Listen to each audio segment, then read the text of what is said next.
जय माँ तुलसी, जय श्री हरि, जय माँ लक्ष्मी। तो दोस्तों, हमारे यूट्यूब चैनल रोहिणी ज्ञान में आप सभी का स्वागत है। दोस्तों, आप सब कैसे हैं? आशा करते हूँ कि आप सब अच्छे होंगे, स्वस्थ होंगे, मस्त होंगे।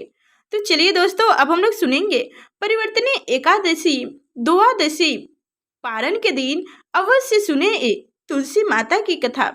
तो हमारे साथ इस कथा को अंत तक सुनिए और हमारे चैनल पर नए हैं तो लाइक करिए, चैनल को सब्सक्राइब अवश्य कर लीजिए और साथ में बेल आइकन की घंटी दबा दें ताकि आगे जो मैं तुलसी विवाह की कथा सुनाऊं तो सबसे पहले आप तक नोटिफिकेशन पहुंचे। और कमेंट में जय माँ तुलसी अवश्य लिखिएगा। तो चलिए दोस्तों, कार्तिक महीने की देव उठनी एकादशी को पूरे 4 महीने तक सोने के बाद जब भगवान विष्णु जगते हैं तो सबसे पहले तुलसी से विवाह करते हैं। भगवान विष्णु को तुलसी बहुत प्रिय है और केवल तुलसी दल अर्पित करके श्री हरि को प्रसन्न किया जा सकता है। कहा जाता है कि जब हम लोग एकादशी के व्रत करते हैं तो पूजन करते हैं तो उस पूजन में तुलसी दल अवश्य चढ़ाना चाहिए। तुलसी दल को भोग में शामिल किया जाता है। बिना तुलसी दल के भोग भगवान विष्णु ग्रहण नहीं करते हैं, पूजा पुण्य नहीं होता है। तो इसलिए जब भी भगवान विष्णु की पूजा करें तो उसमें तुलसी दल अवश्य अर्पित करें। तो चलिए कथा सुनते हैं। भागवत पुराण के अनुसार यह है माता तुलसी की संपूर्ण कथा। तुलसी से जुड़ी एक कथा बहुत प्रचलित है। श्रीमद् देवी भागवत पुराण में इनके अवतार की दिव्य लीला कथा भी बनाई गई हैं। एक बार शिव जी ने अपने तेज को समुद्र में फेंक दिया था। उससे एक महा तेजस्वी बालक ने जन्म लिया। वह बालक आगे चलकर जलंधर के नाम से पराक्रमिक दैत्य राजा बना। इसकी राजधानी का नाम जलंधर नगरी था। दैत्यराज कालनेमी की कन्या वृंदा का विवाह जलंधर से हुआ। जलंधर महाराक्षस था। अपनी सत्ता के मध्य में चूर उनके माता लक्ष्मी को पाने की कामना से युद्ध किया, परंतु समुद्र से ही उत्पन्न होने के कारण माता लक्ष्मी ने उसे अपने भाई के रूप में स्वीकार किया। वहां से पराजित होकर वह देवी पार्वती को पाने की लालच से कैलाश पर्वत पर गया। भगवान देव जनेऊधारी शिव जी का ही रूप रखकर माता पार्वती के समीप गया, परंतु मां ने अपने योग्य बल से उसे तुरंत पहचान ली तथा वहां से अंतर्ध्यान हो गई। देवी पार्वती ने क्रोध होकर सारा वृत्तांत भगवान विष्णु को सुनाया।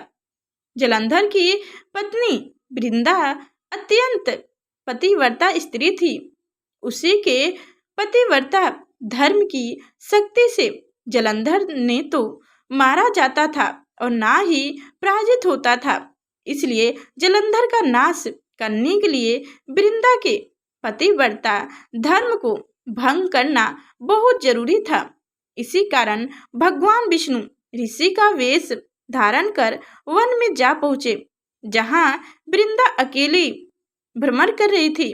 भगवान के साथ 2 महाराक्षसी भी थे, जिन्हें देखकर वृंदा भयभीत हो गई। ऋषि ने वृंदा के सामने पल में दोनों को भस्म कर दिए। उनकी शक्ति देखकर वृंदा ने कैलाश पर्वत पर महादेव के साथ युद्ध कर रहे थे अपने पति जलंधर के बारे में पूछा। ऋषि ने अपनी माया जाल से 2 बानर प्रकट किए। एक बानर के हाथ में जलंधर का सिर था और दूसरे के हाथ में धड़। अपने पति की यह दशा देखकर वृंदा मूर्छित होकर गिर गई। होश में आने पर उन्होंने ऋषि रूपी भगवान से विनती की कि वह अपने पति को जीवित कर दें। भगवान ने अपनी माया से पुण्य जलंधर का सिर धड़ से जोड़ दिया, परंतु स्वयं भी वह उसी शरीर में प्रवेश कर गए। वृंदा को इस छल का जरा आभास ना हुआ। जलंधर बने भगवान के साथ वृंदा पतिव्रता का व्यवहार करने लगी, जिससे उसका सतीत्व भंग हो गया। होते ही वृंदा का पति जलंधर युद्ध में हार गए। इस सारी लीला का जब वृंदा को पता चले तो उसने क्रोध होकर भगवान विष्णु को शिला होने का श्राप दे दिया तथा स्वयं सती हो गई। जहाँ वृंदा भस्म हुई वहाँ तुलसी का पौधा उगा। भगवान विष्णु ने वृंदा से कहा, हे वृंदा, तुम अपनी सती के कारण मुझे लक्ष्मी से भी अधिक प्रिय हो गई हो। अब तुम तुलसी के रूप में सदा मेरे साथ रहोगी। जो मनुष्य भी मेरे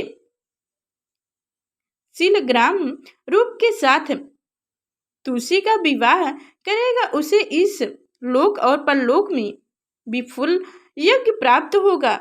जिस घर में तुलसी होती है वहाँ यम के दूत भी अब समय नहीं जा सकते। गंगा एवं नर्मदा के जल में स्नान तथा तुलसी का पूजन बार बार माना जाता है। चाहे मानुष कितना भी पापी क्यों ना हो, मृत्यु के समय जिनके प्राण मंजरी सहित तुलसी और जल गंगा जल मुख्य में होकर निकल जाते हैं, वह पापों से मुक्ति होकर वैकुंठ धाम को प्राप्त होते हैं। जो मनुष्य तुलसी एवं आंवलों की छाया में अपने पितरों का श्रद्धा करता है उनके पितृ मोक्ष को प्राप्त हो जाते हैं। तो दोस्तों, ये थी तुलसी माता की कथा।